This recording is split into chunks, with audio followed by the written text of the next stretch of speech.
ಎಲ್ಲ ವೀಕ್ಷಕ ಬಂಧುಗಳಿಗೆ ನಮಸ್ಕಾರ.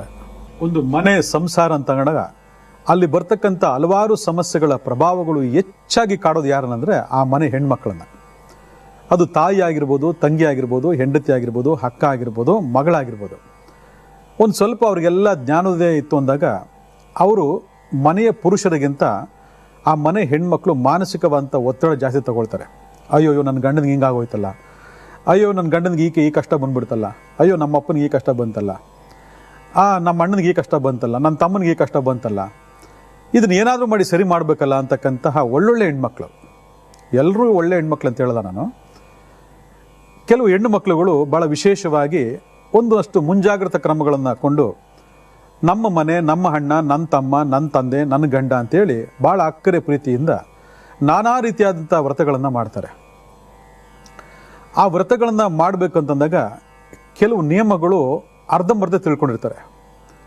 ಯಾಕಂದರೆ ಒಂದು ದೇವಸ್ಥಾನ ಅಂತ ಹೋದಾಗ, ಒಂದು ದೇವಿ ದೇವಸ್ಥಾನ ಅಂತ ಹೋದಾಗ ಸಾಕಷ್ಟು ಜನ ಅಲ್ಲಿ ಹಲವಾರು ರೀತಿಯಾಗಿರ್ತಕ್ಕಂತಹ ಪರಿಹಾರಗಳನ್ನು ಮಾಡ್ಕೊಳ್ತಾ ಇರ್ತಾರೆ. ಅದರಲ್ಲಿ ಬಹಳ ಮುಖ್ಯವಾಗಿ ದೇವಿ ದೇವಸ್ಥಾನದಲ್ಲಿ, ಅದರಲ್ಲೂ ಶಕ್ತಿ ದೇವತೆಯ ದೇವಸ್ಥಾನಗಳಲ್ಲಿ ಮಾಡ್ತಕ್ಕಂತಹ ಕೆಲವು ಪರಿಹಾರಗಳಲ್ಲಿ ಭಾಳ ಮುಖ್ಯವಾಗಿ ಬಳಕೆ ಆಗ್ತಕ್ಕಂಥದ್ದು ನಿಂಬೆಹಣ್ಣು. ನಿಂಬೆಹಣ್ಣಿನ ಪರಿಹಾರಗಳು ಅಂದ ತಕ್ಷಣವೇ ಎಷ್ಟೋ ಜನ ಯಾರು ಏನು ಮಾಡ್ತಿದ್ದಾರೆ ಅದನ್ನು ನಾವು ಮುಂದುವರ್ಸೋಣ. ಯಾಕಂದರೆ ಎಲ್ಲ ಒಂದಷ್ಟು ಜನ ಹೆಣ್ಮಕ್ಳು ಗುಂಪಾಗಿ ಸೇರಿದ್ರೆ, ಒಂದಷ್ಟು ಜನ ಸ್ತ್ರೀಯರು ಗುಂಪಾಗಿ ಸೇರ್ಕೊಂಡ್ರೆ ನಿಮಗೇನು ಕಷ್ಟ, ನೀವೇನು ಕಚ್ತಿದ್ದೀರಾ, ನಿಮಗೆ ಒಳ್ಳೇದಾಯ್ತಾ, ಎಷ್ಟು ಹಚ್ಚಿದ್ರಿ, ಎಷ್ಟು ದಿನ ಹಚ್ಚಿದ್ರಿ, ಅದು ನಾನು ಮಾಡ್ಕೊತೀನಿ ಅಂತೇಳಿ ಅಲ್ಲಲ್ಲೇ ಒಂದಷ್ಟು ಮೀಟಿಂಗ್ಗಳು ಮಾಡ್ಕೊಂಡು ಏನು ಮಾಡ್ತಾರೆ, ಅವರು ತಾವು ಹಚ್ಚೋದಕ್ಕೋಸ್ಕರ ಪ್ರಯತ್ನ ಪಡ್ತಾರೆ. ಯಾಕಂದರೆ ಹೆಣ್ಣು ಅಂದ್ರೆ ಒಂದು ಕರುಣೆ, ಹೆಣ್ಣು ಅಂದ್ರೆ ದಯ, ಹೆಣ್ಣು ಅಂದ್ರೆ ಪ್ರೀತಿ, ಹೆಣ್ಣು ಅಂದ್ರೆ ಮಮತೆ. ಕೆಲವ್ರಿಗೆ ಮಾತ್ರ, ಆ ಹೆಣ್ಣು ಮಕ್ಕಳು ಮಾತ್ರ ಈ ಥರ ಎಲ್ಲ ಒಂದಷ್ಟು ಜಾಗೃತಿಯನ್ನು ವಹಿಸ್ಕೊಳ್ತಾರೆ. ಆ ಜಾಗೃತಿಯನ್ನು ವಹಿಸ್ಕೊಳ್ತಕ್ಕ ಸಂದರ್ಭದಲ್ಲಿ ಕೆಲವರಿಗೆ ಒಳ್ಳೆ ರಿಸಲ್ಟ್ ಬರುತ್ತೆ, ಕೆಲವು ಒಳ್ಳೆ ರಿಸಲ್ಟ್ ಬರಲ್ಲ. ಇಲ್ಲಿ ಒಬ್ಬರಿಂದ ಒಬ್ಬರಿಗೆ ಆಗ್ತಕ್ಕಂತಹ ವ್ಯತ್ಯಾಸಗಳಿಂದ ಬಹಳ ಜನ ಹೆಣ್ಮಕ್ಳು, ಬಹಳ ಜನ ಸ್ತ್ರೀಯರು ನಮಗೆ ರಿಸಲ್ಟ್ ಬರಲಿಲ್ಲ, ದೇವಿ ನಮಗೆ ಒಲಿಲಿಲ್ಲ, ನಾವು ಮಾಡಿದಂತಹ ಈ ಸೇವೆಗಿಂದ ಆಕೆ ತೃಪ್ತಳಾಗಲಿಲ್ಲ, ನಾವು ಏನು ಮಾಡೋದು ಅಂತೇಳಿ ಹಲವಾರು ರೀತಿಯಾಗಿರ್ತಕ್ಕಂತಹ ಮಾನಸಿಕ ಯಾತ್ರೆಗಳನ್ನು ಹೊಂದ್ತಾರೆ. ಇವೆಲ್ಲ ಅರ್ಥ ಮಾಡ್ಕೋಬೇಕಾಗಿರೋದು, ಒಬ್ಬರಿಗೆ ಫಲ ಸಿಗುತ್ತೆ, ಇನ್ನೊಬ್ಬರಿಗೆ ಫಲ ಸಿಗಲ್ಲ ಅಂತಂದಾಗ ಅಲ್ಲಿ ನಾವು ಮಾಡ್ತಕ್ಕಂಥ ಕರ್ಮಾಂಗಗಳಲ್ಲಿ ಏನಾದರೂ ವ್ಯತ್ಯಾಸ ಇದೆಯಾ ಅಂತಕ್ಕಂಥ ಡೌಟು ಮೊದಲನೇದಾಗಿ ಬರ್ತದೆ. ಆ ಡೌಟ್ ಅಥವಾ ಸಂಶಯ ಮೊದಲನೇದಾಗಿ ಬಂದಾಗ, ಮೊದಲನೇದು ದೇವರು ನನಗೆ ಕಂಡು ಬಿಡಲಿಲ್ಲ, ನಮ್ಮ ಪಕ್ಕದ ಮನೆಯವರಿಗೆ ಒಳ್ಳೇದಾಯಿತು, ನಮ್ಮ ಎದುರುಗಡೆ ಮನೆಗೆ ಒಳ್ಳೇದಾಯಿತು, ನನ್ನ ಕೊಲಿಗೆ ಒಳ್ಳೇದಾಯಿತು, ಆದರೆ ನನಗೆ ಈ ರೀತಿ ಸಮಸ್ಯೆ ಬರ್ತಾ ಇದಕ್ಕೆ ಕಾರಣ ಏನು ಅಂತಕ್ಕಂಥ ಲೆಕ್ಕಾಚಾರದಲ್ಲಿ ಬಹಳ ಜನ ತಲೆ ಕೆಡಿಸ್ಕೊಳ್ತಾರೆ. ಆದರೆ ಒಂದು ಅರ್ಥ ಮಾಡ್ಕೋಬೇಕು, ಒಬ್ಬರಿಗೆ ಆಗಿರ್ತಕ್ಕಂತಹ ಫಲ ನನಗೆ ಸಿಕ್ಕಲಿಲ್ಲ ಅಂತಂದಾಗ ನನ್ನಲ್ಲಿರ್ತಕ್ಕಂತಹ ಗ್ರಹ ತೀವ್ರತೆಗಳ ಬಗ್ಗೆ ನಾವು ಅರ್ಥ ಮಾಡ್ಕೋಬೇಕು. ನನ್ನಲ್ಲಿ ನಡೀತಾ ಇರ್ತಕ್ಕಂತಹ ಕಾಲದೋಷಗಳ ಪ್ರಭಾವಗಳ ಬಗ್ಗೆ ನಾವು ಅರ್ಥ ಮಾಡ್ಕೋಬೇಕಾಗಿತ್ತು. ಯಾಕಂದರೆ ಒಂದು ಪರಿಹಾರ ಅಂದ ತಕ್ಷಣವೇ ಒಂದು ದೈವಾರಾಧನೆ ಅಲ್ಲಿ ಪ್ರತ್ಯಕ್ಷವಾಗ್ತದೆ. ಒಂದು ದೈವಾರಾಧನೆ ಬಂದಾಗ ಫಲ ನಿರೀಕ್ಷೆ ಖಂಡಿತವಾಗಿರ್ತದೆ. ಫಲ ನಿರೀಕ್ಷೆ ಮಾಡ್ಕೊಂಡು ಮಾಡ್ತಕ್ಕಂತಹ ದೈವಾರಾಧನೆಗಳು ಇವತ್ತು ಹೆಚ್ಚು ಬಳಕೆಯಲ್ಲಿರ್ತಕ್ಕಂಥದ್ದು. ಇವತ್ತು ನನಗೆ ಅದನ್ನು ಕೊಡು, ಇದನ್ನು ಕೊಡು, ಆ ಸಮಸ್ಯೆ ಬಗೆಹರಿಸು, ಈ ಸಮಸ್ಯೆ ಬಗೆಹರಿಸು, ಆ ಕಷ್ಟ ಇದೆ, ಈ ಕಷ್ಟ ಇದೆ, ಇದನ್ನು ಇಟ್ಕೊಂಡೇ ನಾವು ದೈವಾರಾಧನೆ ಮಾಡ್ತೀವಿ ಹೊರತು ಭಗವಂತನಿಗೆ ಶರಣಾಗತಿ ಆಗಲಿ, ಅರ್ಪಿತರಾಗಿ ನನಗೆ ಒಂದು ಒಳ್ಳೆಯ ಮುಕ್ತಿಯನ್ನು ಕೊಡಿಸು, ನನಗೆ ಜೀವನದಲ್ಲಿ ಎಲ್ಲ ಸಿಕ್ಕಿದೆ, ನನಗೆ ಯಾವುದೂ ಸಮಸ್ಯೆಗಳಿಲ್ಲ, ನಿನ್ನ ಬಳಿ ಕರ್ಕೋ ಅಂತೇಳಿ ಯಾರು ಒಬ್ಬರು ಇವತ್ತು ಪ್ರಾರ್ಥನೆ ಮಾಡಲ್ಲ. ಯಾರೋ 100ಕ್ಕೆ ಒಬ್ಬರು ಮಾತ್ರ ಮುಕ್ತಿ ಕೊಡಿಸು, ನನಗೆಲ್ಲ ಸಿಕ್ಕಿದೆ, ಸಂತೃಪ್ತಿಯಾಗಿದ್ದೀನಿ ನಾನು ಅಂತಕ್ಕಂಥ ಭಾವನೆಯಿಂದ ಇವತ್ತು ಭಗವಂತನಲ್ಲಿ ಅರ್ಪಿತರಾಗ್ತಾರೆ. ಇಡೀ ಜೀವನ, ಇಡೀ ಪ್ರಪಂಚವನ್ನು ಆಳ್ತಕ್ಕಂಥದ್ದೇ ನವಗ್ರಹಗಳು. ಆ ನವಗ್ರಹಗಳೇ ನಮ್ಮ ರಾಜರುಗಳು. ಆ ರಾಜರುಗಳಲ್ಲಿ ಒಳ್ಳೆಯವರು ಇರ್ತಾರೆ, ಕೆಟ್ಟವರು ಇರ್ತಾರೆ, ಹಠಮಾರಿಗಳು ಇರ್ತಾರೆ, ಬಿಟ್ಕೊಡೋರು ಇರ್ತಾರೆ, ಬಿಡದಿರೋರು ಇರ್ತಾರೆ. ಕೆಲವು ದೀರ್ಘಾವಧಿ ಸತಾಯಿಸ ಮಾಡ್ತಕ್ಕಂಥ ರಾಜರುಗಳು ಕೂಡ ಅಲ್ಲಿದ್ದಾರೆ. ಅದರಲ್ಲಿ ಮೊದಲನೇ ಭಾಗದಲ್ಲಿರ್ತಕ್ಕಂಥವನೇ ಶನಿ ಭಗವಾನ್. ಅದರಲ್ಲಿ ಅವನು ದೀರ್ಘಾವಧಿಯಾಗಿ ನಮ್ಮನ್ನು ಕಾಡಿಸ್ತಾನೆ. ಮಾಡ್ತಾ ಇರಬೇಕು, ಪೂಜೆ ಮಾಡ್ತಾ ಇರಬೇಕು, ಮಾಡಿದಾಗಲೇ ಅವನು ಕಾಡೋದು, ಅವನು ಬಿಡೋದು. ಇವತ್ತು ಒಂದಿನ ಮಾಡಿದೆ ಅವನು ಫಲ ಕೊಡಲ್ಲ, 2 ದಿನ ಮಾಡಿದೆ ಫಲ ಕೊಡಲ್ಲ, 3 ದಿನ ಮಾಡಿದೆ ಫಲ ಕೊಡಲ್ಲ. ಕರೆಕ್ಟಾಗಿ 8 ವಾರಗಳ ಕಾಲ ಮಾಡಬೇಕು. ಆ 8 ವಾರಗಳ ಕಾಲ ಅಂದರೆ 2 ತಿಂಗಳ ಕಾಲ. ಆ 2 ತಿಂಗಳ ಕಾಲ ನೀವು ಪೇಷನ್ಸ್ ಇಟ್ಕೊಂಡು ಮಾಡಿದಾಗ್ಲೇ ಅವನು ನಿಮಗೆ ಒಂದಷ್ಟು ರಿಸಲ್ಟ್ ಕೊಡೋಕ್ಕೆ ಸಾಧ್ಯ. ಇಲ್ಲಾಂದರೆ ಖಂಡಿತ ಕೊಡಲ್ಲ. ಯಾಕಂದರೆ ಅವನ ಕಾರಕತ್ವ ನಿಮ್ಗೆ ಗೊತ್ತಿಲ್ಲ. ಯಾಕಂದರೆ ಇವತ್ತಿನ ಕಾಲಮಾನದಲ್ಲಿ ಎಷ್ಟೋ ಜನ ಸ್ತ್ರೀಯರಿಗೆ, ಎಷ್ಟೋ ಜನ ಹೆಣ್ಮಕ್ಳಿಗೆ ಒಂದು ಪೇಷನ್ಸ್ ಅನ್ನೋದಿಲ್ಲ. ಹಿಂದೆಲ್ಲ ಇತ್ತು, ಭಾಳ ಪೇಷನ್ಸ್ ಇಟ್ಟು ಮಾಡಿದ್ವಿ. ಇವತ್ತೆಲ್ಲ ಅಡಾಬಿಡಿ, ಆಧುನಿಕತೆ, ಹೈಟೆಕ್ ಲೈಫು, ಅಲ್ಲಿ ಕೆಲಸ ಇದೆ, ಇಲ್ಲಿ ಕೆಲಸ ಇದೆ, ಏನೋ ಹಚ್ಚಬೇಕು, ಏನೋ ಮಾಡಬೇಕು, ಏನೋ ಡ್ಯೂಟಿ ಮಾಡಬೇಕು ಅಂತ ಮಾಡೋಕ್ಕೆ ಹೋಗ್ತಾರೆ. ಅಲ್ಲಿ ಫಲ ಸಿಗೋದಿಲ್ಲ. ಯಾಕಂದರೆ ನಿರ್ದಿಷ್ಟವಾಗಿ ಶನಿ ದೇವರು ಏನು ಮಾಡ್ತಾನೆ, ವಕ್ರಗತಿಯಿಂದ ನೋಡ್ತಾ ಇರ್ತಾನೆ. ಆ ವಕ್ರಗತಿ ನೋಡಿದಾಗ ಯಾರು ಯಾವ ರೀತಿ ಶರಣಾಗತಿ ಆಗ್ತಾರೆ, ಯಾವ ರೀತಿ ಮಾಡ್ತಾರೆ ಅನ್ನೋದ್ರ ಬಗ್ಗೆ ಲೆಕ್ಕ ಮಾಡ್ತಿರ್ತಾನೆ ಅವನು. ಯಾಕಂದರೆ ಶನಿ ದೇವರು ಮಂದ ಗ್ರಹ ಅಂತ ಈಗಾಗಲೇ ಭಾಳಷ್ಟು ಕಾರ್ಯಕ್ರಮ ಹೇಳ್ಕೊಟ್ಟಿದ್ದೀನಿ. ಮಂದ ಗ್ರಹ, ಮಂದವಾಗಿ ಅವನು ಪೂಜೆ ಮಾಡಬೇಕು, ಮಂದಗತಿಯಲ್ಲೇ ಅವನ ನಡೆ ನೋಡ್ಕೋಬೇಕು. ನೀವು ಯಾವಾಗ ಶೀಘ್ರವಾಗಿ ಫಲ ನಿರೀಕ್ಷೆ ಮಾಡ್ತೀರಾ, ಮಂದಗತಿ ಇರತಕ್ಕಂತಹ ಶನಿ ಭಗವಾನು ರಿಸಲ್ಟ್ ಕೊಡೋದಿಲ್ಲ. ಅದರಿಂದ ನೀವು 2 ವಾರ ಮಾಡಿ, 3 ವಾರ ಮಾಡಿ, 4 ವಾರ ಮಾಡಿ ಸುಸ್ತಾಗ್ಬಿಟ್ಟು ಅಯ್ಯೋ ನಂಗೆ ರಿಸಲ್ಟೇ ಬಂದಿಲ್ಲ ಬಿಡಿ ಅಂದ್ಬಿಡ್ತೀರಾ. ಅರ್ಥ ಆಯ್ತಲ್ವ? ಈಗ ಇದನ್ನು ಅರ್ಥ ಮಾಡ್ಕೊಂಡು ಹೋಗಿ ಮಿನಿಮಮ್ 8 ವಾರಗಳ ಕಾಲ ನೀವು ಮಾಡಲೇಬೇಕು. ಇಲ್ಲಾಂದರೆ ಫಲ ನಿರೀಕ್ಷೆ ಮಾಡೋದ್ರಲ್ಲಿ ಯಾವುದೇ ಪ್ರಯೋಜನ ಇಲ್ಲ. ಇದು ನೆನ್ಪಿಟ್ಕೊಳ್ಳಿ. ಇನ್ನು ರಾಹು ಭಗವಾನ್ ತಗೊಂಡಾಗ ಕಾರ್ಯ ತಡೆ ಅಂತ ಆಗ ಹೇಳ್ತಾ ಇರ್ತೀನಿ ನಿಮಗೆ. ಯಾಕಂದ್ರೆ ಅವ್ನು ಸ್ವಾಹ ಮಾಡ್ತಕ್ಕಂಥ ಜಾಸ್ತಿ. ರಾಹು ಭಗವಾನ್ ತಡೆ ಮಾಡ್ತೀನಿ ಅಂತಂದಾಗ ಅದರ ಪ್ರಭಾವಗಳು ತಿಳ್ಕೋಬೇಕು. ನಿಮಗೆ ರಾಹು 1 ಪಟ್ಟಿದನ, 2 ಪಟ್ಟಿದನ, 3 ಪಟ್ಟಿದನ, 4 ಪಟ್ಟಿದನ, ಎಷ್ಟು ಅವನ ಪಟುತ್ವ ಇದೆ, ಎಷ್ಟು ಅವನ ಪ್ರಭಾವ ಇದೆ ಅನ್ನೋದ್ರ ಬಗ್ಗೆ ನೀವು ಅರ್ಥ ಮಾಡ್ಕೋಬೇಕು. ಯಾಕಂದರೆ ನಾಗ ತಡೆ ಮಾಡ್ತಿದ್ದಾನೆ ಅಂತಂದರೆ ನಿಮ್ಮೊಳಗಡೆ ನಾಗ ಪ್ರೇತ ಇದ್ದಾನೆ ಅಂತ ಅರ್ಥ. ನಾಗ ಪ್ರೇತನನ್ನು ಇಟ್ಕೊಂಡು ಅದನ್ನು ಸರಿಪಡಿಸ್ಕೊಳ್ಳದೆ, ಅದಕ್ಕೆ ಒಂದು ಮಾರ್ಗದರ್ಶನ ಮಾಡದೆ ನೀವು ಹೋಗಿ ನಿಂಬೆಣ್ಣೆ ದೀಪ ಅಂಟಿಸಿದ ತಕ್ಷಣ ಅವ್ನು ಯಾಕೆ ಫಲ ಕೊಡ್ತಾನೆ? ಅರ್ಥ ಮಾಡ್ಕೋಬೇಕು ಇದನ್ನೆಲ್ಲ. ಯಾಕಂದರೆ ನಾಗಪ್ರೇತದ ಪ್ರಭಾವಕ್ಕೆ ನೀವು ಒಳಗಾಗಿದ್ರೆ ನೀವು ಎಷ್ಟು ನಿಂಬೆಣ್ಣೆ ದೀಪ ಅಂಟಿಸೋ ಪ್ರಯೋಜನ ಇಲ್ಲ. ಆದರೂ ನಿಂಬೆಹಣ್ಣಿಗೆ ಅಧಿಪತಿ ಬಂದು ರಾಹುನೇ. ನೋಡಿ, ಎಷ್ಟು ಜನ ಗೊತ್ತಿಲ್ಲ. ನಿಂಬೆಹಣ್ಣು ದುರ್ಗಾದೇವಿಗೆ ಬಹಳ ಪ್ರೀತಿ. ಆದರೆ ನಾಗನನ್ನು ಹತ್ಯೆ ಮಾಡತಕ್ಕಂಥ ದೋಷ ನಿಮ್ಮಲ್ಲಿತ್ತು, ನಾಗಪ್ರೇತ ನಿಮ್ಮಿತ್ತು ಅಂದಾಗ ಆ ದುರ್ಗಿಗೆ ಪ್ರಿಯವಾಗಿರ್ತಕ್ಕಂತಹ ನಿಂಬೆಹಣ್ಣು ರಾಹುವಿನ ಪ್ರತೀಕವಾಗಿದ್ದು ನೀವು ದೀಪ ಹಚ್ಚಿದ್ರು ಕೂಡ ಆ ದೇವಿ ಅದನ್ನು ಸ್ವೀಕಾರ ಮಾಡೋದಿಲ್ಲ. ಯಾಕಂದರೆ ಅವಳ ಸೃಷ್ಟಿಲಾಗಿರ್ತಕ್ಕಂತಹ ಪ್ರೇತಾತ್ಮದ ಬಾಧೆ ನಿಮ್ಮಲ್ಲಿತ್ತು ಅಂದಾಗ ನಿಂಬೆಹಣ್ಣು ದೀಪ ಹಚ್ಚೋ ಮುಖಾಂತರ ಆ ನಾಗಪ್ರೇತನಿಗೆ ಮೋಕ್ಷ ಕೊಡೋದಿಲ್ಲ ದೇವಿ. ಯಾಕಂದರೆ ದೇವರುಗಳದ್ದು ಒಂದು ಸಿಸ್ಟಮ್ ಇದೆ, ಇದೇ ರೀತಿ ಇರಬೇಕು ಅಂತ ಒಂದು ನಿಯಮ ಇದೆ. ಅದು ಜ್ಯೋತಿಷ್ ಶಾಸ್ತ್ರದಲ್ಲಿ ಬಹಳ ಸ್ಪಷ್ಟವಾಗಿ ನಮ್ಗೆ ಹೇಳ್ಕೊಟ್ಟಿದ್ದಾರೆ. ಆದರೆ ನಿಮ್ಗೆ ಎಷ್ಟು ಜನ ಗೊತ್ತು ಈ ನಾಲೆಡ್ಜು? ಈ ರೀತಿ ಹಲವಾರು ಕರ್ಮಾಂಗಗಳ ಜೊತೆಗೆ ಹಲವಾರು ರೋಗ ಬಾಧೆಗಳು ಮನುಷ್ಯನಿಗಿದ್ದ ಸಂದರ್ಭದಲ್ಲಿ ಅವನಿಗೆ ಆ ಕಾನ್ಸಂಟ್ರೇಷನ್ ಬರೋದಿಲ್ಲ ಅಲ್ಲಿ. ಅದಕ್ಕೆ ಜನ್ಮ ಜಾತಕವನ್ನು ಯಾಕೆ ಪರಿಶೀಲನೆ ಮಾಡ್ಕೊಳ್ಳಿ ಅಂತೇಳಿ ನಾನು ಭಾಳ ಕಾರ್ಯಕ್ರಮದಲ್ಲಿ, ಪ್ರತಿ ಕಾರ್ಯಕ್ರಮದಲ್ಲೂ ಕೂಡ ನಾನು ಒತ್ತಿ ಹೇಳ್ತೀನಿ ಅಂತಂದರೆ, ಈ ರೀತಿ ನಿರ್ದಿಷ್ಟವಾಗಿರ್ತಕ್ಕಂಥ ಅಶುಭ ಕಾರಕತ್ವಗಳ ಪ್ರಭಾವಗಳು ನಿಮಗೆ ಮಾನಸಿಕವಾಗಿ, ದೈಹಿಕವಾಗಿ ಏನಾದರೂ ಒಂದು ವ್ಯತ್ಯಾಸ ಮಾಡ್ತಿದ್ರೆ ನೀವು ಮಾಡ್ತಕ್ಕಂಥ ದೈವಾರಾಧನೆಗಳಲ್ಲಿ ವ್ಯತ್ಯಾಸ ಆಗ್ತದೆ. ಆ ವ್ಯತ್ಯಾಸ ನಿಮಗೆ ಗೊತ್ತಾಗೋದಿಲ್ಲ. ನಿಮ್ಮಲ್ಲಿ ಮೈಂಡ್ ಸೆಟ್ಟಿಂಗ್ ಏನಂದರೆ ನಾನು ಮಾಡ್ತಾ ಇದ್ದೀನಿ ರಿಸಲ್ಟ್ ಬರಬೇಕು ಇಷ್ಟೇ. ಆದರೆ ಬಿಡೋದಿಲ್ಲ, ಕರ್ಮಗಳು ಯಾವುದೇ ಕಾರಣಕ್ಕೂ ಬಿಡೋದಿಲ್ಲ. ಅಶುಭ ಕಾರಕತ್ವಗಳ ಪ್ರಭಾವ ಹೆಚ್ಚಾಗಿದ್ದಾಗ ಬಿಡೋದಿಲ್ಲ. ಅದಕ್ಕೆ ನಿರ್ದಿಷ್ಟವಾದಂಥ ಒಂದು ಟೈಮ್ ಅಂತ ಇರ್ತದೆ. ಆ ಟೈಮ್ನಲ್ಲೇ ಅದನ್ನು ಮಾಡಬೇಕಾಗತ್ತೆ, ಇಲ್ಲಾಂದರೆ ಮಾಡೋಕ್ಕೆ ಬಿಡೋದೇ ಇಲ್ಲ. ಅದು ಇಲ್ಲಿ ಒಂದು ಸಮಸ್ಯೆ ಅಂತ ಬಂದಾಗ ಆ ಸಮಸ್ಯೆಗೆ ಒಂದು ಮೂಲ ಕಾರಣ ಇರ್ತದೆ. ಆ ಕಾರಣವನ್ನು ಫಸ್ಟ್ ತಿಳ್ಕೊಂಡು ಅದನ್ನು ನಿವೃತ್ತಿ ಮಾಡಿಕೊಂಡು ಅದಾದ ಮೇಲೆ ನಾವು ಇಂತಹ ಒಂದು ಸರಳ ಸುಲಭವಂತ ಪರಿಹಾರಗಳನ್ನು ನಿರ್ದಿಷ್ಟ ಅವಧಿವರೆಗೂ ವ್ರತಾಚರಣೆ ಮಾಡೋದ್ರ ಮುಖಾಂತರ ಮಾಡಿಕೊಂಡಾಗ ನಿರ್ದಿಷ್ಟವಾದಂತಹ ಫಲ ನಿರೀಕ್ಷೆ ಖಂಡಿತವಾಗಿ ಆಗ್ತದೆ. ಯಾಕಂದರೆ ನಿಯಮಗಳನ್ನು ಭಗವಂತ ಯಾವುದೇ ಕಾರಣಕ್ಕೂ ನಿಯಮ ತೋರೋದಿಲ್ಲ. ಅಲ್ಲಿ ಯಾವುದೇ ರೀತಿಯಾಗಿರ್ತಕ್ಕಂತಹ ಒಂದು ಲೆಕ್ಕಾಚಾರಗಳು ಕೂಡ ನಿರ್ದಿಷ್ಟವಾಗಿ ಇಟ್ಟಿರ್ತಾನೆ ಹೊರತು ವ್ಯತ್ಯಾಸ ಮಾಡೋಕ್ಕೆ ಬಿಡೋದಿಲ್ಲ. ಇವತ್ತು ನಿನ್ನ ಕರುಣೆ ಜಾಸ್ತಿ, ನಿನಗೆ ಪ್ರೀತಿ ಜಾಸ್ತಿ, ನೀನು ಜಾಸ್ತಿ ವ್ರತ ಮಾಡ್ತಿದ್ಯಾ, ನೀನು ಜಾಸ್ತಿ ಕೊಡಬೇಕು, ಅವೆಲ್ಲ ಇಲ್ಲ. ನೀವೇನು ಕೇಳ್ತಿರೋ, ನೀವೇನು ಮಾಡ್ತಿರೋ ಅದಕ್ಕೆ ತಕ್ಕನಂತಹ ಪರಿಹಾರವನ್ನು ಅವನು ಖಂಡಿತ ಭಗವಂತ ಕೊಡ್ತಾನೆ. ಅದರಲ್ಲಿ ಭಾಳ ವಿಶೇಷವಾಗಿ ಇವತ್ತು ಶಕ್ತಿ ದೇವತೆ ಆರಾಧನೆಗಳಲ್ಲಿ ನಾವು ನಿಂಬೆಹಣ್ಣಿಂದ ಮಾಡ್ತಕ್ಕಂಥ ಹಲವಾರು ಪರಿಹಾರಗಳು ಭಾಳಷ್ಟಿದ್ದಾವೆ. ಅದರಲ್ಲಿ ಭಾಳ ಮುಖ್ಯವಾಗಿ ಜನಜನಿತವಾಗಿರ್ತಕ್ಕಂಥದ್ದು ಯಾವುದು ಅಂತಂದರೆ ದೇವಿಗೆ ಮಾಲೆಯನ್ನು ಹಾಕಬೇಕು ಅಂತಕ್ಕಂಥದ್ದು. ಯಾವುದು? ನಿಂಬೆ ಹಣ್ಣಿನ ಹಾರವನ್ನು ಹಾಕ್ತಕ್ಕಂಥದ್ದು, ನಿಂಬೆ ಹಣ್ಣಿನ ಮಾಲೆಯನ್ನು ಮಾಡಿ ಹಾಕ್ತಕ್ಕಂಥದ್ದು ಅಂತೇಳಿ. ಅದರೊಳಗೆ ಬಹಳ ಜನಗಳಿಗೆ ಗೊಂದಲ ಇದೆ. ಎಷ್ಟೆಷ್ಟು ನಿಂಬೆ ಹಣ್ಣಿನ ಒಂದು ಮಾಲೆಯನ್ನು ಮಾಡಿ ದೇವಿಗೆ ಹಾಕಿದ್ರೆ ನಮಗೆ ದೇವಿ ಒಲಿತಾಳೆ, ನಮ್ಮ ಸಂಕಷ್ಟಗಳು ನಿವಾರಣೆ ಆಗುತ್ತೆ ಅನ್ನೋದ್ರ ಬಗ್ಗೆ ಭಾಳ ಜನಗಳಿಗೆ ಒಂದು ಜಿಜ್ಞಾಸೆ ಇದೆ. ಇಲ್ಲಿ ಒಂದು ತಿಳ್ಕೊಳ್ಳಿ, ಫಸ್ಟ್ ಜನ್ಮಜಾತ ಇರತಕ್ಕಂತಹ ಜನ್ಮದೋಷ ಪರಿಹಾರಗಳನ್ನು ಮೊದಲು ಮಾಡಿಕೊಂಡು, ಅಥವಾ ಜನ್ಮಜಾತ ಇರತಕ್ಕಂತಹ ದೋಷಗಳು ಅಂತಹ ತೀವ್ರವಾಗಿರ್ತಕ್ಕಂತಹ ದೋಷಗಳನ್ನು ಕೊಡದೇ ಇದ್ದಾಗ ನೀವು ಈ ದೇವಸ್ಥಾನದಲ್ಲಿ ಮಾಡ್ತಕ್ಕಂತಹ ಶಕ್ತಿ ದೇವತೆ ಆರಾಧನೆಗಳಲ್ಲಿ ಭಾಳಷ್ಟು ಫಲಗಳನ್ನು ನೀವು ಪಡ್ಕೋಬೋದು. ಜನ್ಮದೋಷ ಪರಿಹಾರ ಮಾಡ್ಕೋಬೇಕು ಅಂತೇನಿಲ್ಲ.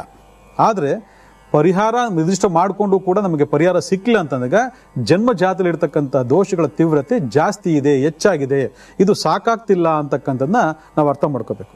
ಇಲ್ಲಿ ಒಂದು ನಿಂಬೆಹಣ್ಣಿನ ಹಾರವನ್ನು ದೇವಿಗೆ ಅರ್ಪಿಸಬೇಕು ಅಂತಂದಾಗ ಅದರಲ್ಲಿ ನಿರ್ದಿಷ್ಟವಾದ ಲೆಕ್ಕಾಚಾರ ಇದೆ. ಮೊದಲು ನಿಂಬೆಹಣ್ಣು ತೊಗೊಂಡು ನೀವೇನು ಮಾಡಬೇಕು, ಫಸ್ಟು ಒಂದು ಒಳ್ಳೆ ಶುದ್ಧವಾದಂಥ ನೀರಿನಲ್ಲಿ ಶುದ್ಧಿ ಮಾಡಬೇಕು. ಯಾಕಂದರೆ ಯಾವುದೋ ಎಲ್ಲಿಂದನೋ ಯಾವುದೋ ಒಂದು ಊರಿನಲ್ಲಿ ನಮ್ಮ ರೈತ ಬಾಂಧವರು ಬೆಳೆದಿರ್ತಾರೆ, ಅದನ್ನ ಎಲ್ಲಿಂದೆಲ್ಲಿಗೋ ತೊಗೊಂಡೋಗಿ ಮಾರ್ಕೆಟ್ಗೆ ಹಾಕಿರ್ತಾರೆ. ಆ ಮಾರ್ಕೆಟಿಂದ ಯಾರ್ಯಾರ್ದೋ ಕೈ ಬದಲಾವಣೆಗೆ ಎಲ್ಲೆಲ್ಲೋ ಹೋಗಿರ್ತದೆ, ಅಲ್ಲಿಂದ ಸಂತೆ ಮಾರ್ಕೆಟ್ ಎಲ್ಲೆಲ್ಲೋ ಹೋಗಿರ್ತದೆ. ಅಲ್ಲಿಂದ ನಮಗೇನಾಗುತ್ತೆ, ಮಾರಾಟಗಾರನಿಂದ ನಮಗೆ ಬಂದು ಕೈ ಸೇರ್ತದೆ. ಆ ಸೇರುವಷ್ಟರಲ್ಲಿ ಆ ನಿಂಬೆಹಣ್ಣು ಎಲ್ಲೆಲ್ಲಿ ಓಡಾಡ್ಕೊಂಡು ಬಂದಿದೆ ಅಂತ ಯಾರಿಗೂ ಗೊತ್ತಿದೆಯಾ?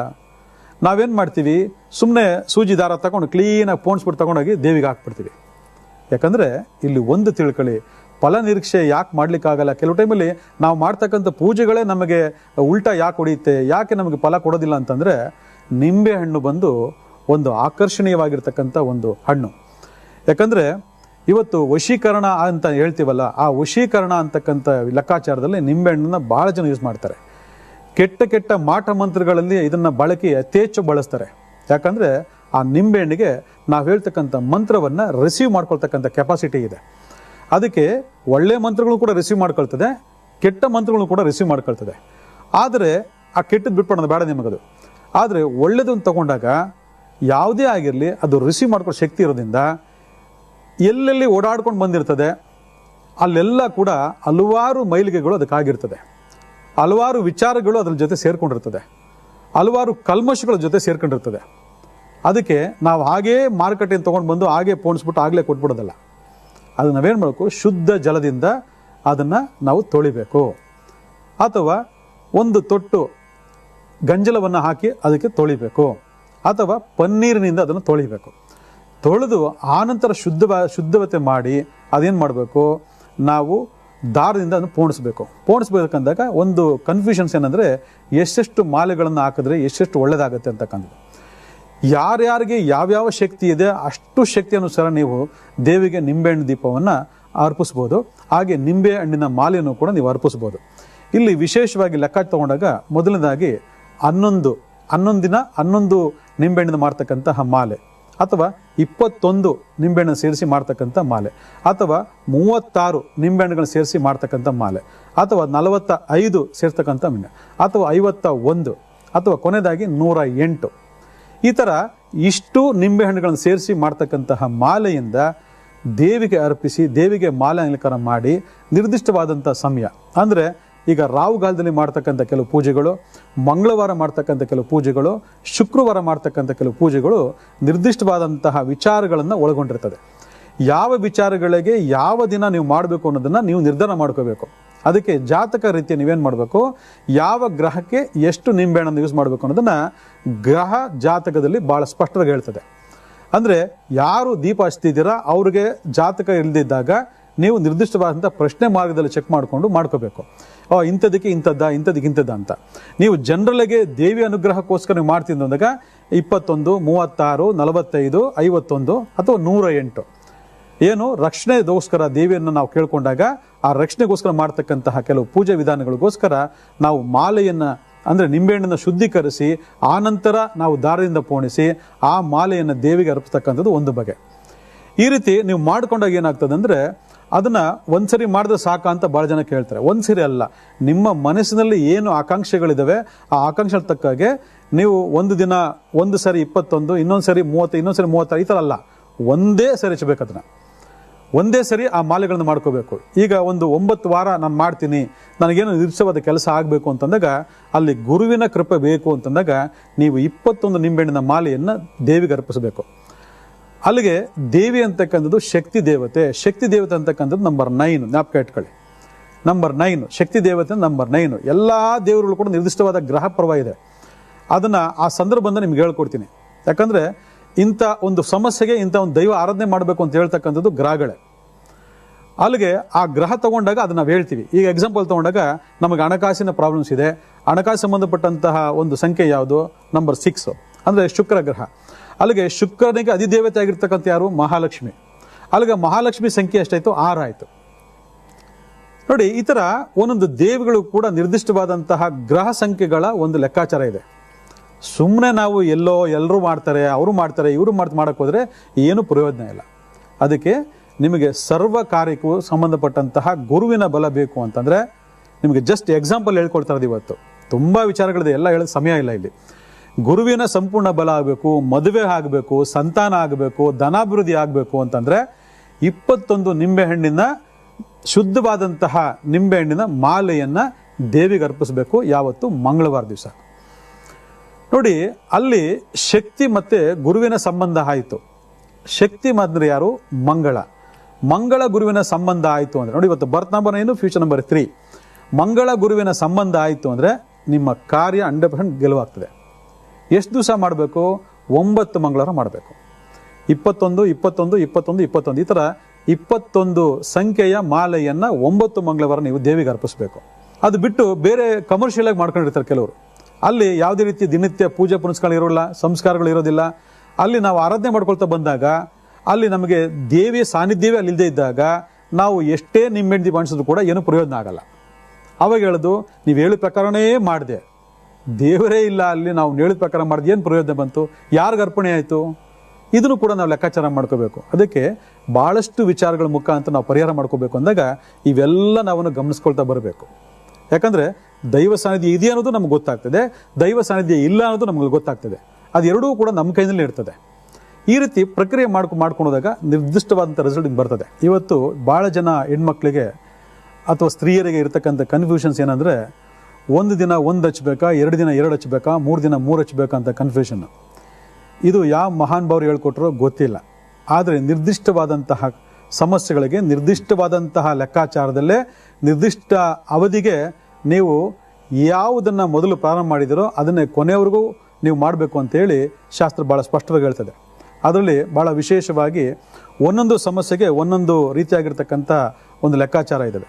ನಿಮಗೇನಾದರೂ ಸರ್ಕಾರಿ ಕೆಲಸ ಸಿಗಬೇಕು, ಸರ್ಕಾರದಿಂದ ಕಾಂಟ್ರಾಕ್ಟ್ ಆಗಬೇಕು, ಸರ್ಕಾರದಿಂದ ಹಣ ಬರಬೇಕು, ಅಥವಾ ಸರ್ಕಾರಕ್ಕೋಸ್ಕರ ಮಾಡ್ತಕ್ಕಂಥ ಕೆಲಸ ಕಾರ್ಯಗಳಲ್ಲಿ ಪ್ರಗತಿ ಆಗಬೇಕು ಅಂತಂದಾಗ ನೀವು ಮಾಡಬೇಕಾದ್ರೆ ವಿಶೇಷವಾಗಿರೋಂಥ ಕರ್ಮಾಂಗ ಏನಂತಂದರೆ, ನೀವು 1 ನಿಂಬೆಹಣ್ಣು ದೀಪವನ್ನು ಹಚ್ಚತಕ್ಕಂಥದ್ದು. 1 ನಿಂಬೆಹಣ್ಣು ದೀಪವನ್ನು ನೀವು ಎಷ್ಟು ದಿವಸ ಹಚ್ಚಬೇಕು? 10 ದಿವಸಗಳು ಹಚ್ಚಬೇಕು. ಆ ಹಚ್ಚೋದು ಯಾವ ಪ್ರಾರಂಭ ಮಾಡಬೇಕು ಅಂದರೆ ಭಾನುವಾರದಿಂದ ಪ್ರಾರಂಭ ಮಾಡಬೇಕು. ಭಾನುವಾರ ರಾವುಗಾಲದಿಂದ ಪ್ರಾರಂಭ ಮಾಡಬೇಕು. ಭಾನುವಾರ ರಾವುಗಾಲದಲ್ಲಿ ನಿಂಬೆಹಣ್ಣು ದೀಪ ಹಚ್ಚೋದ ಮುಖಾಂತರ ಸರ್ಪದೋಷಗಳನ್ನು ಕೂಡ ನಿವಾರಣೆ ಮಾಡ್ಕೋಬೋದು ಅಂತೇಳಿ ಭಾಳಷ್ಟು ಕಾರ್ಯಕ್ರಮ ಹೇಳ್ಕೊಟ್ಟಿದ್ದೀನಿ. ಇದು ಮೊದಲನೇದಾಯಿತು. 2 ನಿಂಬೆಹಣ್ಣು ದೀಪವನ್ನು ಹಚ್ಚಬೇಕು ಅಂದಾಗ ಯಾರಿಗೆ ಮಾನಸಿಕ ಕಿರಿಕಿರಿ, ನೆಮ್ಮದಿ ಇಲ್ಲ, ಅಶಾಂತಿ, ಮಾನಸಿಕ ರೋಗಗಳು, ಒಂದಷ್ಟು ವ್ಯತ್ಯಾಸಗಳು, ಮನಸ್ಸು ಹಿನ್ನಡೆ, ಮನಸ್ಸು ಚಂಚಲ, ಮನಸ್ಸು ಆಲಸ್ಯತನ ಇವೆಲ್ಲ ಆಗಿ ಮನಸ್ಸು ಯಾರು ಕಂಟ್ರೋಲ್ ಆಗ್ತಾ ಇಲ್ಲ, ಅವ್ರು ಏನು ಮಾಡಬೇಕು ಅಂದರೆ 2 ನಿಂಬೆಹಣ್ಣು ದೀಪವನ್ನು ಹಚ್ಚಬೇಕು. ನೋಡಿ, ಅದನ್ನು ಕೂಡ ನಿರ್ದಿಷ್ಟವಾಗಿ 11 ದಿವಸಗಳ ಕಾಲ ಹಚ್ಚಬೇಕು. ಈಗ ವಿಶೇಷವಾಗಿ ಕುಲದೇವರ ಶಾಪ, ಕುಲದೇವರ ಅನುಗ್ರಹ, ಕುಲದೇವರಿಗೋಸ್ಕರ ನಾವು ಏನಾದರೂ ಒಂದು ಮಾಡ್ತಿದ್ವಿ, ನಮಗೆ ಗುರುಬಲ ಬೇಕು, ನಮಗೆ ಗುರುವಿನ ಅನುಗ್ರಹ ಸಿಗ್ತಾ ಇಲ್ಲ ಅಂತಂದಾಗ ವಿಶೇಷವಾಗಿ ನೀವು ಮಾಡಬೇಕಾದ ಕೆಲಸನ ಬಂದರೆ 3 ನಿಂಬೆಹಣ್ಣು ದೀಪ ಹಚ್ಚಬೇಕು. ಯಾವತ್ತಿಂದ ಹಚ್ಚಬೇಕು? ಗುರುವಾರದಿಂದ ಹಚ್ಚಬೇಕು. ಯಾರಿಗೆ? ದೇವಿಗೆ, ಶಕ್ತಿ ದೇವತೆ, ಚಾಮುಂಡೇಶ್ವರಿ ಆಗಿರ್ಬೋದು, ದುರ್ಗಾದೇವಿ ಆಗಿರ್ಬೋದು, ಕಾಳಿ ಆಗಿರ್ಬೋದು, ಭದ್ರಕಾಳಿ ಆಗಿರ್ಬೋದು, ಚೌಡಿ ಆಗಿರ್ಬೋದು, ಮಾರಮ್ಮ ಆಗಿರ್ಬೋದು, ಹಲವಾರು ಶಕ್ತಿ ದೇವತೆಗಳು ಅಂತ ಹೇಳ್ತೀವಿ. ಆ ಶಕ್ತಿ ದೇವತೆಗಳ ಸನ್ನಿಧಿಯಲ್ಲಿ ವಿಶೇಷವಾಗಿ ಈ ರೀತಿಯಾದಕ್ಕಂಥ ನಿಯಮಗಳನ್ನ ಮಾಡಿಕೊಡ್ತಾ ಬಂದರೆ ಅದ್ಭುತವಾಗಿರ್ತಕ್ಕಂಥ ಯೋಗ ಫಲಗಳು ನಿಮ್ದಾಗ್ತದೆ. ಅದು ಮಾಡಬೇಕು ಅಂತಂದಾಗ 21 ದಿವಸಗಳ ಕಾಲ ನೀವು ಮಾಡಬೇಕಾಗ್ತದೆ. ಅದೇ ರೀತಿ 4 ನಿಂಬೆಹಣ್ಣುಗಳನ್ನು ಹಚ್ಚೋದ ಮುಖಾಂತರ ವಿಶೇಷವಾಗಿರ್ತಕ್ಕಂತಹ ರಾಹು ಸಂಬಂಧಪಟ್ಟಂಥ ತಡೆಗಳು, ನಾಗದೋಷ ಸಂಬಂಧಪಟ್ಟಂಥ ತಡೆಗಳು, ಈ ಥರ ಎಲ್ಲ ತಡೆಗಳು ಏನಾಗ್ತಿದೆ ಆ ತಡೆಗಳ ನಿವಾರಣೆ ಮಾಡ್ಕೊಳ್ಳೋದಕ್ಕೆ ಸರ್ವ ದೇವಿ ಸಂತೃಪ್ತಿ ಪಡಿಸ್ಕೋಸ್ಕರ, ಸರ್ವ ನಾಗನ ಕೂಡ ಸಂತೃಪ್ತಿ ಪಡಿಸ್ಕೋಸ್ಕರ ನೀವೇನು ಮಾಡಬೇಕು ಅಂತಂದರೆ 4 ಹಣ್ಣಿನ ನಿಂಬೆ ದೀಪಗಳನ್ನು ನೀವು ಹಚ್ಚಬೇಕಾಗ್ತದೆ. ಎಷ್ಟು ದಿವಸ? 41 ದಿನಗಳ ಕಾಲ ಹಚ್ಚಬೇಕಾಗ್ತದೆ, ಅಥವಾ 9 ವಾರಗಳ ಕಾಲ ಹಚ್ಚಬೇಕಾಗ್ತದೆ. ಈ ರೀತಿ ಅದನ್ನು ಯಾವಾಗ ಮಾಡಬೇಕು? ಭಾನುವಾರ ರಾವುಗಾಲದಲ್ಲಿ ಹಚ್ಚಬೇಕಾಗ್ತದೆ. ಅದೇ ಮಂಗಳನ ದೋಷ ಇದೆ, ಮಂಗಳನ ತೊಂದರೆ ಆಗ್ತಿದೆ, ಮಂಗಳ ದೋಷ ಪರಿಹಾರ ಮಾಡ್ಕೊಂಡಿದೆ, ಮತ್ತು ಮಂಗಳನಿಗೆ ನಾವು ಪರಿಹಾರಗಳನ್ನ ಮಾಡ್ಕೊಳ್ಬೇಕು ಅಂತಂದಾಗ ಮಂಗಳವಾರ ರಾವುಗಾಲದಲ್ಲಿ ಮಾಡಬೇಕಾಗ್ತದೆ.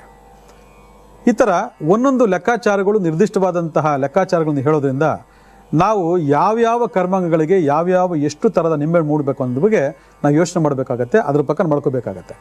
1 ದಿನ 2, 2 ದಿನ 2 ಅದು ಯಾವುದೇ ಲೆಕ್ಕಾಚಾರ ಬರೋದಿಲ್ಲ. ಯಾಕಂದರೆ ಪ್ರತಿಯೊಂದಕ್ಕೊಂದು ಟೈಮಿಂಗ್ಸ್ ಅಂತ ಇರ್ತದೆ. ಇಷ್ಟು ಗಂಟೆಗೆ ರಾವುಗಾಲ, ಇಷ್ಟು ಗಂಟೆಗೆ ಯಮಗಂಡ ಕಾಲ, ಇಷ್ಟು ಗಂಟೆಗೆ ಗುಳಿಕ ಕಾಲ ಅಂತ ಇರ್ತದೆ. ಹಾಗೆ ನಾವು ಮಾಡ್ತಕ್ಕಂತಹ ಕೆಲವು ದೈವಾರಾಧನೆ ಪರಿಹಾರಗಳು ಕೂಡ ನಿರ್ದಿಷ್ಟವಾದ ಲೆಕ್ಕಾಚಾರದ ಮುಖ ನಡಿಬೇಕು. ಯಾಕಂದರೆ ಇಡೀ ಪ್ರಪಂಚ ನಡೀತಾ ಇರೋದು ಲೆಕ್ಕಾಚಾರದಲ್ಲಿ. ಇಡೀ ಜ್ಯೋತಿಷಾಸ್ತ್ರ, ಸಂಖ್ಯಾಶಾಸ್ತ್ರ ಅಡಗಿರೋದು ಲೆಕ್ಕಾಚಾರದಲ್ಲೇ. ಇವತ್ತೊಂದು ತಾರೀಕು ಅಂತ ತಗೊಂಡಾಗ ಆ ತಾರೀಕಿನ ಪ್ರಭಾವವೇ ಅಲ್ಲಿ ಹೆಚ್ಚಾಗಿ ಕಾಣಿಸ್ಕೊಳ್ತದೆ, ಬೇರೆ ಯಾವುದು ಕಾಣಿಸ್ಕೊಳ್ಳೋಕ್ಕಾಗಲ್ಲ. ಅದರಿಂದ ಈ ದೇವಿ ಆರಾಧನೆ ಮಾಡ್ತಕ್ಕಂಥ ಸಂದರ್ಭದಲ್ಲಿ ನಿರ್ದಿಷ್ಟವಾಗಿರ್ತಕ್ಕಂಥ ದೈವ ಸಾನ್ನಿಧ್ಯ ನೋಡಿಕೊಂಡು ಇದು ಮಾಡಬೇಕಾಗತ್ತೆ. ಇನ್ನೊಂದು ಬಹಳ ಮುಖ್ಯವಾದಂಥ ಒಂದು ಲೆಕ್ಕ ತಗೊಂಡಾಗ ಇದಿಷ್ಟೇ ಇನ್ನೇನು ಪರಿಹಾರ ಇದೆ ಅಂದರೆ ಇವತ್ತು ಇನ್ನೊಂದು ತಂತ್ರ ಹೇಳ್ಕೊಡ್ತೀನಿ. ಅದೇನಂತ ತಗೊಂಡಾಗ ಎಷ್ಟೋ ದೇವಿ ದೇವಸ್ಥಾನದಲ್ಲಿ ನಿಂಬೆಹಣ್ಣು ಜೊತೆಗೆ ಬೇವಿನ ಸೊಪ್ಪನ್ನು ಜೊತೆಗೆ ಹಾಕಿ ಕೊಡ್ತಾರೆ. ಕೆಲವರು ದೇವಿ ದೇವಸ್ಥಾನದಲ್ಲಿ ವಿಭೂತಿಯನ್ನು ಕೊಡ್ತಾರೆ. ನೀವೇನು ಮಾಡಬೇಕು, ಅದನ್ನೆಲ್ಲ ಸಂಗ್ರಹ ಮಾಡ್ಕೋಬೇಕು. ಅಂದರೆ ಸುಮ್ಮನೆ ಹೋಗ್ತೀರಾ, ದೀಪ ಹಚ್ಬಿಡ್ತೀರಾ, ಬಂದುಬಿಡ್ತೀರಾ, ಆ ಥರ ಮಾಡಬಾರ್ದು. ಅಲ್ಲಿ ಹೋಗಿ ಪ್ರಸಾದವನ್ನು ಕೂಡ ಹೋಗ್ಬೇಕು. ಯಾಕಂದರೆ ಅಲ್ಲಿ ಹಾರ ಹಾಕಿರ್ತಾರೆ, ಹಾರ ಹಾಕಿದ್ದೇ ಬಿಚ್ಚಿಬಿಟ್ಟು ನಿಂಬೆಹಣ್ಣು ಕೊಡ್ತಾರೆ. ಅದು ಬಹಳ ಅದ್ಭುತವಾಗಿರ್ತಕ್ಕಂಥ ದೇವಿ ಶಕ್ತಿ ಇರತಕ್ಕಂಥ ಒಂದು ಪ್ರಸಾದ. ಆ ಪ್ರಸಾದ ಜೊತೆಗೆ ಒಂದಷ್ಟು ದೇವಸ್ಥಾನಗಳಲ್ಲಿ ಈ ಬೇವಿನ ಸೊಪ್ಪನ್ನು ಕೂಡ ಉಪಯೋಗ ಮಾಡ್ತಾರೆ. ಬೇವಿನ ಸೊಪ್ಪು ಕೂಡ ಬಹಳ ಬಹಳ ಪವರ್ಫುಲ್ ಆಗಿರ್ತಕ್ಕಂಥ ಒಂದು ವೃಕ್ಷ. ಅಲ್ಲಿ ಸಿಗ್ತಕ್ಕಂತಹ ದೈವಿ ಸಾನ್ನಿಧ್ಯಕ್ಕೆ ಅರ್ಪಿತ ಆಗಿರ್ತಕ್ಕಂತಹ ಆ ಒಂದು ಬೇವಿನ ಸೊಪ್ಪು ಕೂಡ ಬಹಳ ಶಕ್ತಿಯುತವಾಗಿರ್ತದೆ, ಬಹಳ ಶಕ್ತಿಶಾಲಿಯಾಗಿರ್ತದೆ. ಆ ನಿಂಬೆಹಣ್ಣು ಜೊತೆಗೆ ಅದನ್ನು ಕೂಡ ಶೇಖರಣೆ ಮಾಡಿಕೊಂಡು ಅಲ್ಲಿ ಕೊಡ್ತಕ್ಕಂಥ ವಿಭೂತಿನ ಶೇಖರಣೆ ಮಾಡ್ಕೊಂಡು ಬಂದು ನೀವೇನು ಮಾಡಬೇಕು, ಒಂದು ಕೆಂಪು ಬಟ್ಟೆನಲ್ಲಿ ಅದನ್ನೆಲ್ಲ ಹಾಕೋಬೇಕು. ಏನು, ಆ 3 ವಸ್ತುಗಳನ್ನು, ದೇವಿ ಸನ್ನಿರ್ತಕ್ಕಂತಹ ನಿಂಬೆಹಣ್ಣು, ಮತ್ತು ದೇವಿ ಸನ್ನಿಧಿಯಲ್ಲಿ ಕೊಡ್ತಕ್ಕಂತಹ ಆ ಒಂದು ಬೇವಿನ ಸೊಪ್ಪು, ಮತ್ತು ಒಂದಷ್ಟು ವಿಭೂತಿ, ಅದನ್ನೆಲ್ಲ ಕೂಡ ನೀವೊಂದು ಕೆಂಪು ಬಟ್ಟೆಯಲ್ಲಿ ನೀವು ಕಟ್ಟಿಬಿಟ್ಟು ಇದೇ ಮಂಗಳವಾರ ದಿವಸ ನೀವೇನು ಮಾಡಬೇಕು, ನಿಮ್ಮ ಮನೆಯ ಆಚೆ ಕಡೆ ಗಂಟು ಕಟ್ಟಿಬಿಟ್ಟು ನಿಮ್ಮ ಮನೆ ಆಚೆ ಕಡೆ ತಳಬಾಗಿಲ ಮೇಲ್ಗಡೆ ಕಟ್ಟಬೇಕು. ಅಂದರೆ ಮುಖ್ಯ ಬಾಗಿಲ ಮೇಲ್ಗಡೆ ಕಟ್ಟಬೇಕು. ನೋಡಿ, ಇದು ಒಂದು ನೀವು ಪ್ರಕ್ರಿಯೆಗಳನ್ನು ಮಂಗಳವಾರ ಬದಲಾವಣೆ ಮಾಡಬೇಕು. ಒಂದ್ಸರಿ ಕಟ್ಟಿಬಿಟ್ರೆ 6 ತಿಂಗಳಾದರೂ ಕಡೆ ಮೂಸ್ ನೋಡೋದಿಲ್ಲ, 1 ವರ್ಷ ಆದರೂ ಕೂಡ ಮೂಸ್ ನೋಡೋದಿಲ್ಲ. ದೇವಿ ಅಲ್ಲಿ ಕೂತ್ಕೊಂಡ್ಬಿಟ್ಟಿದ್ದಾಳೆ ಅಂತ. ಪ್ರತಿಯೊಂದು ನಿರ್ದಿಷ್ಟ ವಸ್ತುಗಳು ಕೂಡ ನಿರ್ದಿಷ್ಟ ಕಾಲಾವಧಿಯ ಆಯಸ್ಸಿರ್ತದೆ. ಆ ಆಯಸ್ಸನ್ನ ನಾವು ಪರಿಗಣನೆ ತಗೊಳ್ಬೇಕು. ಕಟ್ಟಿಬಿಟ್ಟು ಹಂಗೇ ಬಿಟ್ಬಿಡ್ದಲ್ಲ. ನಾವು ಭಾಳಷ್ಟು ಕಾರ್ಯ ಮಾಡಿದ್ವಿ. ಕುಂಬಳಕಾಯಿ ಕಟ್ಬಿಟ್ರೆ ವರ್ಷಾನುಗಟ್ಟಲೆ ತೆಗೆಯೋದಿಲ್ಲ, ನಿಂಬೆಹಣ್ಣು ಕಟ್ಬಿಟ್ರೆ ವರ್ಷಾನುಗಟ್ಟಲೆ ತೆಗೆಯೋದಿಲ್ಲ ಅಂತೇಳಿ. ಆಗ ಮಾಡಬಾರ್ದು, ಫಲ ಇರೋದಿಲ್ಲ ಅದಕ್ಕೆ. ಯಾಕಂದ್ರೆ ಹೋಗ್ತಾ ಇರಬೇಕು, ತೊಗೊಂಬರ್ತಾ ಇರಬೇಕು, ಆ ಫಲವನ್ನು ಕಟ್ತಾ ಇರಬೇಕು. ಈ ರೀತಿ ಮಾಡ್ಕೊಂಡಾಗ ಏನಾಗುತ್ತೆ, ಅದ್ಭುತವಾಗಿರ್ತಕ್ಕಂಥ ಶಕ್ತಿ ಸಾನ್ನಿಧ್ಯ. ಅಂದರೆ ದುಷ್ಟ ಶಕ್ತಿಗಳು ನಿಮ್ಮ ಮನೆ ಒಳಗಡೆ ಪ್ರವೇಶ ಮಾಡೋದಿಲ್ಲ, ದೃಷ್ಟಿ ದೋಷ ಖಂಡಿತ ಆಗೋದಿಲ್ಲ. ಅಥವಾ ಶತ್ರುಬಾಧೆಗಳು ಏನಾದರೂ ಮಾಡಬೇಕು ಅಂತ ಯಾರಾದರೂ ನಿಮಗೆ ಮಸಿತಾ ಇದ್ರೆ, ಯಾರಾದರೂ ನಿಮಗೆ ದ್ವೇಷ ಕಾರ್ತಿದ್ರೆ, ಆ ತಾಯಿಯಿಂದ ಬಂದಿರತಕ್ಕಂತಹ ಅಷ್ಟು ನಿರ್ದಿಷ್ಟವಾದ 3 ಶಕ್ತಿಯುತ ಫಲಗಳು ಅವರ ಮನಸ್ಸನ್ನು ಪರಿವರ್ತನೆ ಮಾಡ್ತದೆ. ನಿಮಗೆ ಸಂಪೂರ್ಣವಾಗಿರ್ತಕ್ಕಂತಹ ಸಂರಕ್ಷಣೆಯನ್ನು ಕೊಡ್ತದೆ. ಇಡೀ ಮನೆಗೆ ಸಂರಕ್ಷಣೆ ಕೊಡ್ತದೆ. ಇಡೀ ಮನೆಗೆ ಸಂರಕ್ಷಣೆ ಕೊಟ್ಟರೆ ಮನೇಲಿರ್ತಕ್ಕಂಥ ಸದಸ್ಯರುಗಳು ಅದ್ಭುತವಾಗಿರ್ತಕ್ಕಂಥ ಸಂರಕ್ಷಣೆ ಆಗ್ತದೆ. ಇದಕ್ಕಿಂತ ಇನ್ನೇನು ಬೇಕು ಫಲ ನಿಮಗೆ? ನಾವು ಪರಿಪೂರ್ಣವಾಗಿ ಜೀವ ಸಹಿತ, ದೇಹ ಸಹಿತ, ಮಾನಸಿಕವಾಗಿ, ದೈಹಿಕವಾಗಿ ಅರ್ಪಣೆ ಆಗಿಬಿಡಬೇಕು. ಅಂತಹ ವ್ಯಕ್ತಿಗಳನ್ನು ದೇವಿ ಯಾವತ್ತೂ ಕೈ ಬಿಡೋದಿಲ್ಲ. ಕಲಿಯುಗದ ಪ್ರತ್ಯಕ್ಷ ದೇವಿ ಅಂತಂದರೆ ಅದು ದೇವಿ ಸ್ವರೂಪ, ಬೇರೆ ಇನ್ಯಾವುದೂ ಅಲ್ಲ. ಆಕೆ ನನ್ನ ತಾಯಿ. ಆ ತಾಯಿ ಸ್ವರೂಪ ಆಗಿರ್ತಕ್ಕಂಥ ದೇವಿ ಶಕ್ತಿ ಮಾತೆ ನಮ್ಮನ್ನು ನೋಡ್ತಾ ಇರ್ತಾಳೆ ಸದಾಕಾಲ. ಅದರಿಂದ ನಾವು ಜಿಪ್ಪುಣತನ ಮಾಡದೆ, ನಾವು ನಿರ್ದಿಷ್ಟವಾಗಿರ್ತಕ್ಕಂಥ ಫಲ ನಿರೀಕ್ಷೆ ಮಾಡಿಕೊಂಡು ಸಮಸ್ಯೆಗೆ ಯಾವ ರೀತಿಯಾಗಿರ್ತಕ್ಕಂತಹ ಒಂದು ಆರಾಧನೆಯನ್ನು ಮಾಡಬೇಕು, ಯಾವ ರೀತಿ ನಾವು ಹಚ್ಚಬೇಕು ಅಂತ ತಿಳ್ಕೊಂಡು ಮಾಡ್ತಾ ಹೋಗಿ ಖಂಡಿತ ಒಳ್ಳೆಯದಾಗತ್ತೆ. ಈ ತುಪ್ಪ ಯೂಸ್ ಮಾಡಬೇಕಾದ್ರೂ ಕೂಡ ಈ ಕಮ್ಮಿ ಬೆಲೆ ತುಪ್ಪಗಳನ್ನ ತೊಗೊಂಬಂದು ಅರ್ಪಿಸ್ತೀರಾ, ಅದು ಭಾಳ ತಪ್ಪು. ಯಾವುದ್ಯಾವುದೋ ಮಿಕ್ಸ್ ಮಾಡಿರ್ತಾರೆ, ಅದೆಲ್ಲ ಭಾಳ ತಪ್ಪು ಮಾಡ್ತೀರಾ. ಶುದ್ಧವಾಗಿರ್ತ ನಿಂಬೆಹಣ್ಣು, ಶುದ್ಧವಾಗಿರ್ತಕ್ಕ ತುಪ್ಪ, ಶುದ್ಧವಾಗಿರ್ತಕ್ಕಂಥ ಒಂದು ಮಣ್ಣಿನ ದೀಪ ಎಲ್ಲವನ್ನು ಬಳಕೆ ಮಾಡ್ಕೊಂಡಾಗ ಅದು ದೇವಿಗೆ ಪರಿಪೂರ್ಣವಾಗಿ ಅರ್ಪಿತ ಆಗ್ತದೆ. ಯಾವುದನ್ನೂ ನೆಗ್ಲೆನ್ಸಿ ಮಾಡಬೇಡಿ, ಯಾವುದನ್ನೂ ಜುಪ್ಪಣತನ ಮಾಡಬೇಡಿ, ಭಕ್ತಿಯಿಂದ ಆರಾಧನೆ ಮಾಡಿ, ಒಳ್ಳೆಯದಾಗ್ತದೆ.